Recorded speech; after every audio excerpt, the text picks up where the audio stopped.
তো আপনারা দেখতে পাচ্ছেন টেকনিক অ্যান্ড আন্তর্জাতিক বিষয়াবলী বইটা, এই বইটা থেকে গতকাল অনুষ্ঠিত 25 জানুয়ারি 2025-এ যে কমন আসছে যে কোন কোন পেজ থেকে, সেগুলো আমি দেখাবো।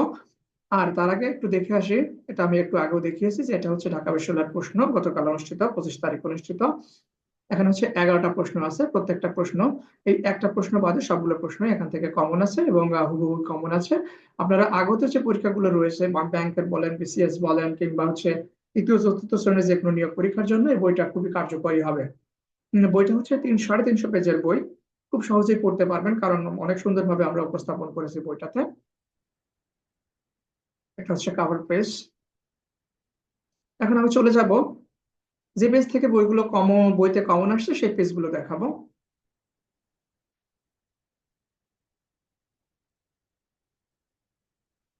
দেখুন, একটা প্রশ্ন আসছে হচ্ছে বেল্ট অ্যান্ড রোড ইনিশিয়েটিভ এর উদ্যোক্তা দেশ কোনটা। যেখানে এই পয়েন্টটা এখানে হচ্ছে 54 নম্বর পেজ, টেকনিকা আন্তর্জাতিক বিষয়াবলী, কি সুন্দরভাবে আমরা ডিজাইন করে দিয়েছি বইটা, আপনারা দেখতে পাচ্ছেন। যে এখানে বলা হচ্ছে বেল্ট অ্যান্ড রোড ইনিশিয়েটিভ একটি ধারণা যা চীনা প্রেসিডেন্ট শি জিনপিং 2013 সালে প্রস্তাব করেন। অর্থাৎ বেল্ট অ্যান্ড রোড ইনিশিয়েটিভ যে ধারণাটা, এটার প্রস্তাবক দেশ হচ্ছে চীন। আপনারা কমনটা দেখলেন এবং বইয়ের টোটাল পেজটাই দেখতে পাচ্ছেন যে বইটা সাজানো গুছানো কেমন, প্লাস ইনফরমেশন কেমন আছে, বিগত বছরের প্রশ্ন কেমন আছে, এখান থেকে আপনারা আইডিয়া নিতে পারবেন।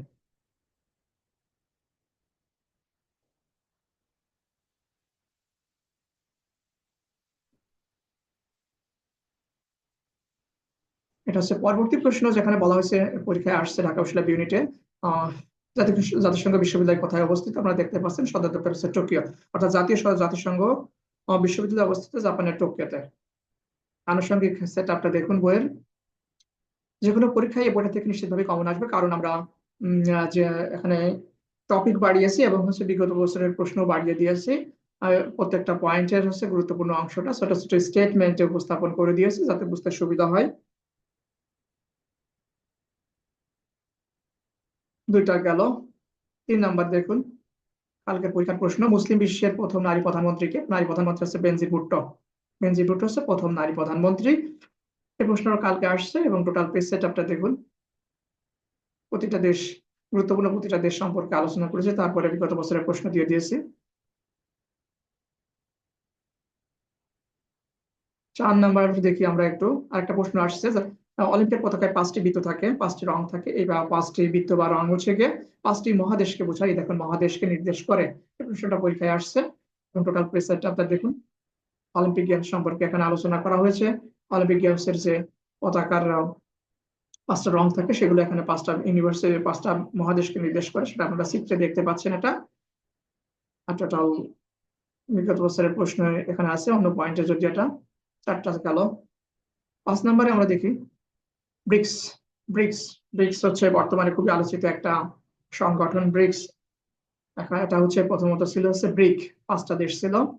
পরে হচ্ছে সাউথ আফ্রিকা 2011 সালে যখন যোগ দিচ্ছে তখনই নাম হয়েছে ব্রিক্স। এই প্রশ্নটা পরীক্ষায় আসছে ঢাকা বিশ্ববিদ্যালয় ইউনিটে। আসিয়ান, তাছাড়া বইতে হচ্ছে কিউআর কোড যোগ করা আছে। বইটার কোনো সাম্প্রতিক তথ্য, কোনো বিষয় যদি বদলে যায় তাহলে আপনারা দেখতে পাবেন। কিউআর কোড স্ক্যান করলেই দেখতে পাবেন যে সাম্প্রতিক তথ্যগুলো আমরা সব আপডেট করে দিয়েছি, বিশেষ করে এই বই সংশ্লিষ্ট যে বিষয়গুলো আছে ওই কিউআর কোডে দেওয়া আছে। ব্রিক্স। পরবর্তী প্রশ্ন বলা হচ্ছে ফ্রান্স থেকে। এটা হচ্ছে দ্বিতীয় অধ্যায়ের একটা ফ্রান্সের রাজা চতুর্দশ লুইয়ের একটি উক্তি, আমি রাজা, এই উক্তিটি কে করেছেন, পরীক্ষায় আসছে। নেপোলিয়নের উক্তি এখানে দেয়া আছে, ফ্রান্সের একজন সম্রাট, ফরাসি সম্রাট নেপোলিয়ন বেনাপোর্ট, তার সম্পর্কে বিস্তারিত দেওয়া হয়েছে কারণ এখান থেকে পরীক্ষার প্রশ্ন আছে। আমরা দেখতে পাচ্ছেন অনেক প্রশ্ন কিন্তু বইতে অ্যাড করা হয়েছে, অনেক প্রশ্ন বইতে আমি অ্যাড করে দিয়েছি। আপনারা যদি সম্ভব হয় একটু শেয়ার দিয়ে রাখবেন, এই ভিডিওটা আপনাদের কাছে থাকবে, আপনারা যখন বাসায় থাকবেন তখন নিরিবিলি দেখতে পাবেন।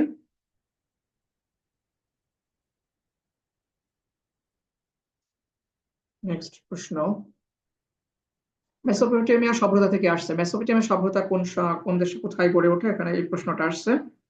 মেসোপটেমিয়া সভ্যতা আসছে হচ্ছে গিয়ে আহ মেসোপটেমিয়া সভ্যতা হচ্ছে ইরাকের সভ্যতাকে বলা হয় মেসোপটেমিয়া সভ্যতা। এই প্রশ্নটাই পরীক্ষায় আসছে। আমার এখানে আসার প্রত্যেকটা পেজ দেখানোর উদ্দেশ্য হচ্ছে আপনারা এই প্রশ্নগুলো কমন আছে কিনা দেখবেন, প্লাস ওই পেজে কি পরিমাণ তথ্য আছে, কি পরিমাণ বিগত সেট প্রশ্ন আছে, কিভাবে সাজানো হয়েছে সেটা দেখতে পাবেন। আমার মনে হয় এই মুহূর্তে মার্কেটে যে আন্তর্জাতিক বইগুলো আছে তার মধ্যে আমাদের আন্তর্জাতিক বিষয়াবলী বইটি খুবই কার্যকরী এবং হচ্ছে কম পড়ে বেশি কমন পাওয়া যেতে এমন একটি উপযোগী বই। শুধু আমার কথা না, আপনারা বই দেখবেন, অন্য আর মার্কেটে যে বইগুলো আছে তার সঙ্গে মিল করবেন, মিল করে দেখে বোঝার চেষ্টা করবেন যে আসলে কোনটা বেশি কার্যকর হতে পারে আপনাদের জন্য, সেটাই কিনবেন। পরবর্তী প্রশ্ন, মুসোলিনি, বেনিতো মুসোলিনি বর্তমানে বাংলাদেশে ফ্যাসিবাদ বা ফ্যাসিজম নিয়ে অনেক বেশি আলোচনা হচ্ছে।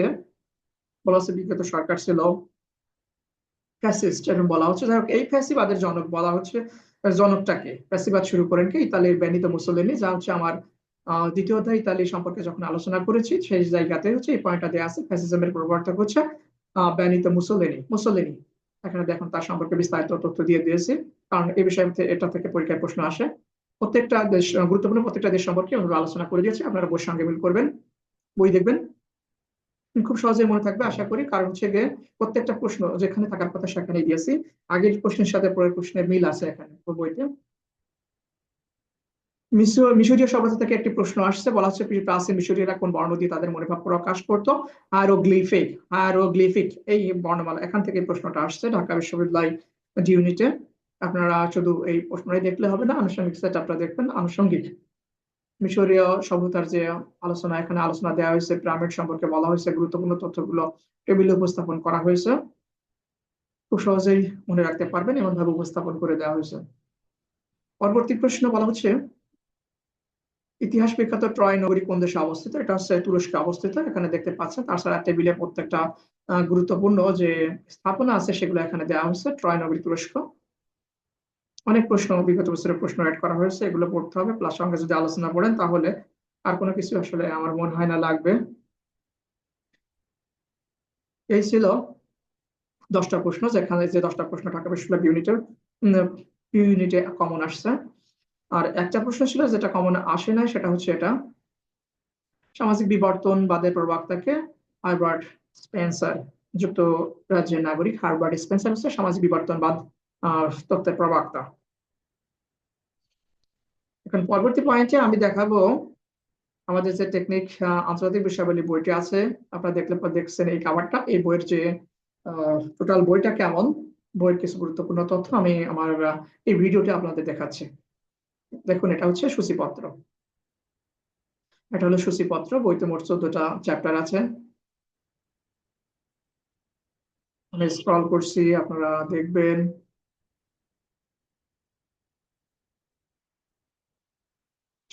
সদর দপ্তর টেকনিক, সকল সদর দপ্তর এক জায়গা করে দেওয়া হয়েছে। এটা হচ্ছে 215 নম্বর পেজে আছে।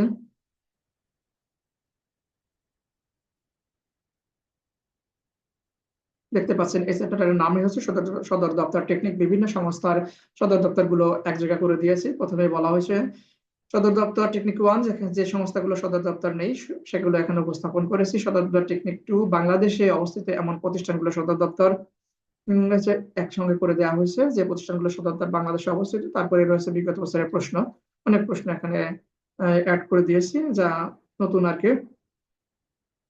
সদর দপ্তর ঠিক এশিয়া মহাদেশে অবস্থিত যে সংস্থার সদর দপ্তর সেগুলো একটা টেবিলে উপস্থাপন করা হয়েছে। এরকম 9টা টেকনিকে সকল সদর দপ্তর উপস্থাপন করা হয়েছে। 7 নম্বর টেকনিক। 8 নম্বর টেকনিকে বলা হয়েছে সদর দপ্তর নিউ ইয়র্কে, যুক্তরাষ্ট্রের নিউ ইয়র্কে অবস্থিত। জনসংখ্যা, নারী ও শিশু বিষয়ক সম্পর্কিত শিশু সম্পর্কিত সংস্থার সদর দপ্তর যুক্তরাষ্ট্রের নিউ ইয়র্কে অবস্থিত। ওয়াশিংটন ডিসিতে অর্থ সংক্রান্ত যে সমস্ত সংস্থা আছে অর্থ সংক্রান্ত, যেমন বিশ্ব ব্যাংক, আইডিএ, বিশ্ব ব্যাংকের সংগঠন, আইএমএফ, এগুলো হচ্ছে অর্থ সংক্রান্ত সংগঠন, এদের সদর দপ্তর হচ্ছে ওয়াশিংটন ডিসিতে অবস্থিত। এভাবে যেখানে যতটুকু বলা যায় সংক্ষেপে মনে রাখার সুবিধার্থে যেগুলো বলা যায় বলে দিয়েছি বইতে।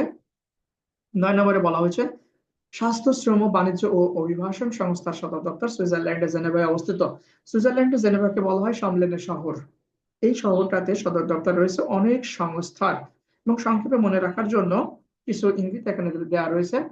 স্বাস্থ্য, শ্রম, বাণিজ্য, অভিবাসন সংস্থার সদর দপ্তর গুলো রয়েছে জেনেভায়। ওয়ার্ল্ড হেলথ অর্গানাইজেশন, স্বাস্থ্য, শ্রম, শ্রম, বাণিজ্য, ওয়ার্ল্ড ট্রেড অর্গানাইজেশন, আনটাড, এটা হচ্ছে বাণিজ্য, আইসিটি, আন্তর্জাতিক বাণিজ্য কেন্দ্র, আইওএম, আন্তর্জাতিক অভিবাসন সংস্থা। স্বাস্থ্য, শ্রম, বাণিজ্য, অভিবাসন, এই যে সংস্থাগুলো আছে এগুলো সদর দপ্তর অবস্থিত জেনেভাতে, সুইজারল্যান্ডের জেনেভাতে। এখন আমরা আরো কিছু পয়েন্ট দেখবো। যেমন যদি আমরা দেখি একটু ভৌগোলিক উপনামটা বইতে কিভাবে উপস্থাপন করা হয়েছে, 103 নম্বর পেজে আছে ভৌগোলিক উপনাম। এই যে পয়েন্টটা দেখতে পাচ্ছেন, এটা ভৌগোলিক উপনাম। এটাকেও আমরা কিছু পয়েন্টে, প্রথম পয়েন্টে বলেছি উত্তর আমেরিকা মহাদেশে অবস্থিত যেগুলো, সেগুলোর সংখ্যা এক টেবিলে দিয়ে দিয়েছি। এবং যে বিষয়টা বেশি গুরুত্বপূর্ণ কনফিউশন তৈরি করে সেটা একটা নোট দেওয়া আছে। তারপর বিগত বছরের প্রশ্ন দেওয়া হয়েছে। 3 নম্বরে বলা আছে ইউরোপ মহাদেশে অবস্থিত। ইউরোপ মহাদেশের হচ্ছে ভৌগোলিক উপনাম। বিভিন্ন স্থানের যে উপনাম আছে সেগুলো আমরা একটা জায়গা করে দিয়েছি।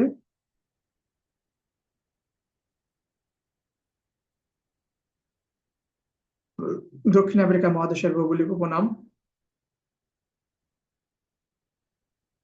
দেখুন, এই হাজার দিয়ে যে উপনামগুলো আছে সেগুলো এক জায়গা করা আছে। হাজার ওদের দেশ ফিনল্যান্ড, হাজার দ্বীপের দেশ ইন্দোনেশিয়া। তারপরে এখান থেকে যে প্রশ্ন আসছে সেটা এখানে চলে আসছে।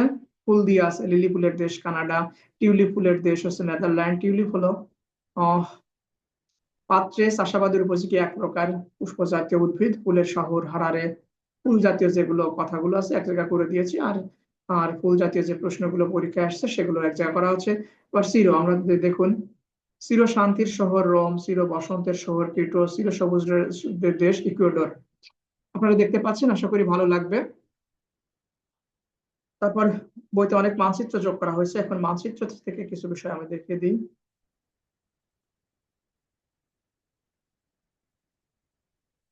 যেমন এই চ্যাপ্টারে যদি আমরা যাই, অনেক মানচিত্র দেখতে পাবো। 138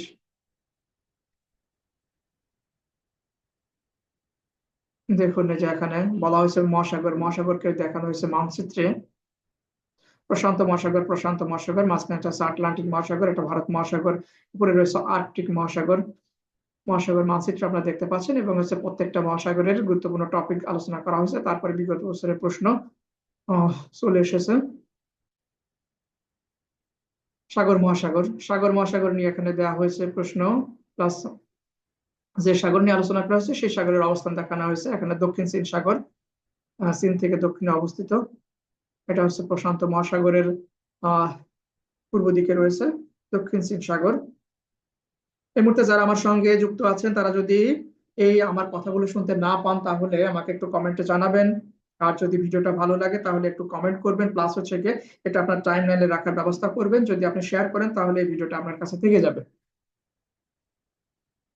আমি প্রথমেই আমাদের টেকনিক, দেখুন এখানে আরো একটি ভূমধ্যসাগরের যে ইমেজটা, ভূমধ্যসাগরের মানচিত্রটা এখানে দেওয়া হয়েছে। ভূমধ্যসাগর তার পার্শ্ববর্তী দেশগুলো আপনারা এখানে দেখতে পাচ্ছেন, লেখায় রয়েছে ভূমধ্যসাগর।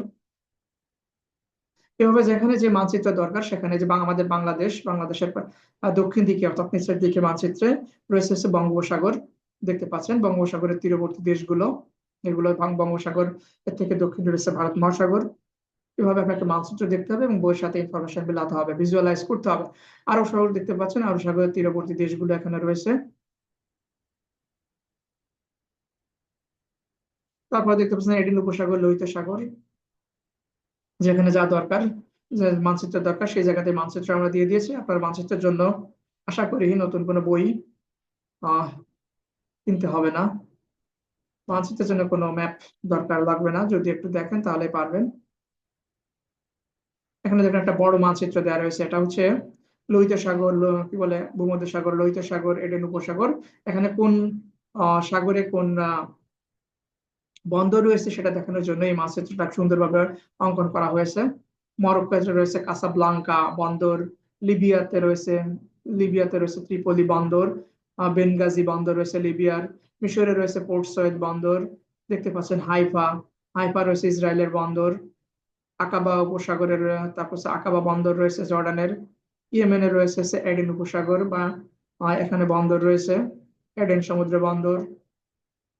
তারপর ওমান সাগর, ওমান উপসাগর।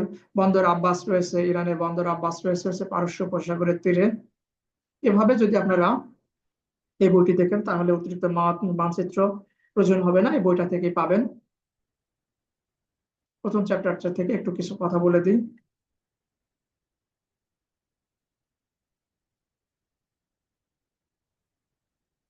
এটা দেখতে পাচ্ছেন প্রথম চ্যাপ্টার।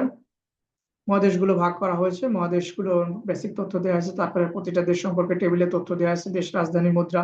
যদিও মুদ্রা সম্পর্কে এই চ্যাপ্টারের প্রথম চ্যাপ্টারের শেষেই সেখানেও টেকনিক আকারে মুদ্রার কিভাবে মনে রাখা যেতে পারে সেটা উপস্থাপন করা হয়েছে। শ্রীমাভো বন্দ্যোপাধ্যায় শ্রীমাভো বন্দ্যোপাধ্যায় হলেন পৃথিবীর প্রথম মহিলা প্রধানমন্ত্রী, শ্রীলঙ্কা থেকে নির্বাচিত হন। দেশগুলোর নাম দেওয়া হয়েছে। দক্ষিণ পূর্ব এশিয়া, এখানে মানচিত্র, দক্ষিণ পূর্ব এশিয়ার মানচিত্রটা অঙ্কন করে দেওয়া হয়েছে। এটা হচ্ছে প্রথম অধ্যায়। ইন্দোনেশিয়ার রাজধানী চেঞ্জ হচ্ছে। ইন্দোনেশিয়ার পার্লামেন্টের দেশটির রাজধানী নির্মাণের বিল পাশ হয়েছে, জাকার্তা থেকে সরিয়ে বর্নিও দ্বীপে নেওয়া হচ্ছে দেশটির রাজধানী। সেজন্যই ইন্দোনেশিয়ার রাজধানী নিয়ে আমরা একটু বেশি কথা বলে লিখে দিয়েছি এখানে। বিগত বিগত প্রশ্ন দেখতে পাচ্ছেন, এটা হচ্ছে পূর্ব এশিয়া। জাপান, চীন, মঙ্গোলিয়া, দক্ষিণ কোরিয়া, উত্তর কোরিয়া, এরা হচ্ছে পূর্ব এশিয়ার দেশ। টেবিলে উপস্থাপন করা হয়েছে। ওখানে হচ্ছে গিয়ে মানচিত্র দেখানো হয়েছে পূর্ব এশিয়ার দেশগুলো এবং প্রাচ্য, পাশ্চাত্য, দূরপ্রাচ্য, এগুলো নিয়ে আমাদের স্টুডেন্টদের, অধিকাংশ স্টুডেন্টদের কনফিউশন থাকে। এই জন্যই অতিরিক্ত এখানে আলোচনা করে দিয়েছি। আলোচনা আপনারা দেখতে পাচ্ছেন। তারপরে বিগত বছরের প্রশ্ন রয়েছে। বইটির শেষে বিসিএস এ পরীক্ষার সকল প্রশ্ন আমি অন্তর্ভুক্ত করে দেওয়া হয়েছে, আপনারা দেখতে পাচ্ছেন। এটা হচ্ছে বিগত বিসিএস পরীক্ষার প্রশ্ন। 46তম থেকে 10তম থেকে 46তম প্রতিটা প্রশ্নই আমি অন্তর্ভুক্ত করে দিয়েছি বইটাতে। আপনারা বই দেখলে বুঝতে পারবেন। আর প্রশ্ন ব্যাংকের জন্য অন্য বই আপনাদের ক্রয় করার প্রয়োজন হবে না। প্রতিটা প্রশ্ন সম্পর্কে ব্যাখ্যা বইয়ের অধ্যায় ভিত্তিক দেওয়া হয়েছে, এই জন্য এখানে আর রিপিট করা হয়নি। আর এই কথাটা এখানে লেখা রয়েছে, প্রতিটা প্রশ্নের ব্যাখ্যা অধ্যায় ভিত্তিক দেওয়া হয়েছে। বিগত বছরের প্রশ্ন যা বইয়ের শেষের দিকে দেওয়া হয়েছে, উত্তর সঙ্গে রয়েছে। যেখানে প্রশ্ন ভুল আছে সেখানে ব্যাখ্যা দেওয়া হয়েছে। আর যেখানে সাম্প্রতিক থেকে প্রশ্ন আসছে, সাম্প্রতিকের আপডেট তথ্য দেওয়া হয়েছে, সম্পূর্ণ আপডেট করে দেওয়া হয়েছে সাম্প্রতিক। এই যে দেখুন, রিসেন্ট ইনফরমেশন লিখে সাম্প্রতিকটাকে আপডেট করে দেওয়া হয়েছে। আগামী কিছুদিনের মধ্যে যাদের পরীক্ষা আছে কিংবা আরো পরে যাদের পরীক্ষা আছে, যারা স্থায়ী ভিত্তিতে বইটি পড়তে চান বা আন্তর্জাতিক বিষয়গুলির একটি ভালো বই খুঁজছে, তারা নিঃসন্দেহে এই বইটি দেখতে পারেন। বইটি আপনাকে হতাশ করবে না। যে কোনো পরীক্ষায় সর্বোচ্চ পরিমাণ কমন এই বইটা থেকে থাকবে। মার্কেটে অন্য যে বই আছে তাদের মধ্য থেকে সবচেয়ে বেশি কমন থাকবে এই বই থেকে, আশা করি। কারণ সর্বাধিক সংখ্যক টপিক আমরা বইটিতে আবার যোগ করে দিয়েছি। আর সবচেয়ে বড় কথা হচ্ছে, আমাদের বই পড়তে আপনার অন্য যে কোনো বইয়ের থেকে কম সময় লাগবে, কারণ এই বইয়ের সাজানো গোছানো সুন্দর এবং অতিরিক্ত তথ্য বর্জিত বই এটা। দেখুন বিগত বছরের প্রশ্ন কিভাবে উপস্থাপন করা হয়েছে। ভিডিওটি দেখার জন্য সকলকে ধন্যবাদ।